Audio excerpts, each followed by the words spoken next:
Hello everyone, Justin here, and welcome back to my channel where I show you how to draw anything as simple as possible. And today we're going to draw a simple fist, and a very good way of drawing anything is to break it down into its simplest shapes as possible, including circles, ovals, squares, and rectangles. And if you look at this fist, we can break this down into essentially a rectangle with curved top and bottom, a triangle for the thumb, and a small rectangle for the tip of the thumb. So let's go ahead and do it on paper. So we've got this rectangle like so, and we curve the top like that and the bottom. And the reason we curve these tops and bottoms is because the fingers are of different lengths. So we'll break this down then into 4 different fingers with a line in the middle and another line right there to cut these in half, and then one more line here between the second and third digits. So when we look at the digits, we got the thumb, which is number 1, 2, 3, 4, and 5. Alright, so we've got this triangle out here that kind of extends below the rectangle for the thumb. This is the knuckle for the thumb, and we've got this small rectangle at the bottom. Alright, so now we can go ahead and start roughing in the knuckles up here, and these are just gonna be curved lines, an undulating line at the top like so. Just kind of curve it, and the peaks of course will be at the middle of each finger. So this middle finger right here tends to be the longest one.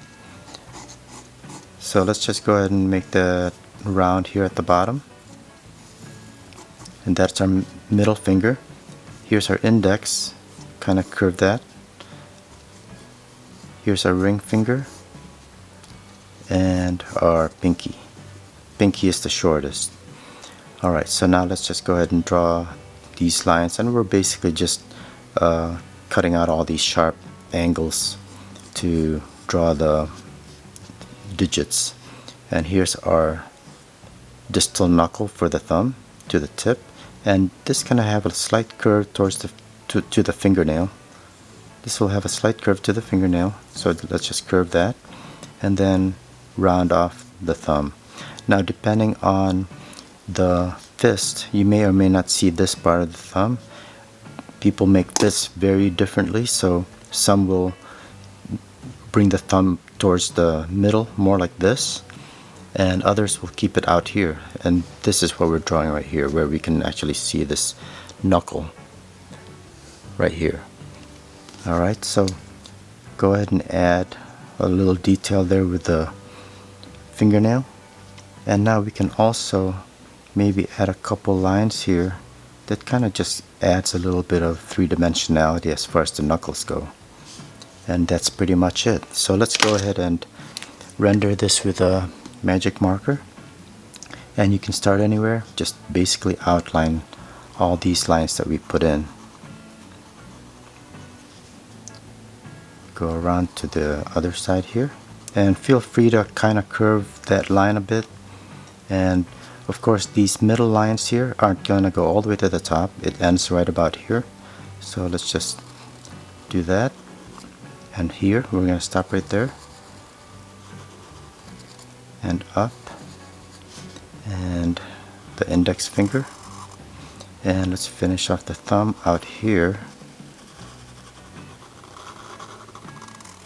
Okay, and let's go ahead and use a thinner marker for some of the detail lines, including the fingernail right here and these knuckle lines. And that's pretty much it. I'll go ahead and erase the pencil lines, and we are done. A very simple fist, and we can fine-tune some of these lines, like I have a space here. And of course you could shade this with a pencil or add extra shading lines. And what I'll do here is I'll just use my thinner marker here and maybe add like a line out here and that kind of just indicates that there's a little bit of a shadow, like right here. Of course, this thumb will be quite darker because it's underneath the fingers, and if you were to shade this in pencil, that would be a darker tone than, say, the fingers. And that's it. So just a very simple fist. We'll draw a more complicated fist with nicer shadows, make it more realistic in another video. So anyway, remember, you can break down a lot of things that you're drawing into very basic shapes and go from there. Then you can fine tune it and add details. So thanks a lot for watching, and I will see you next time. Bye.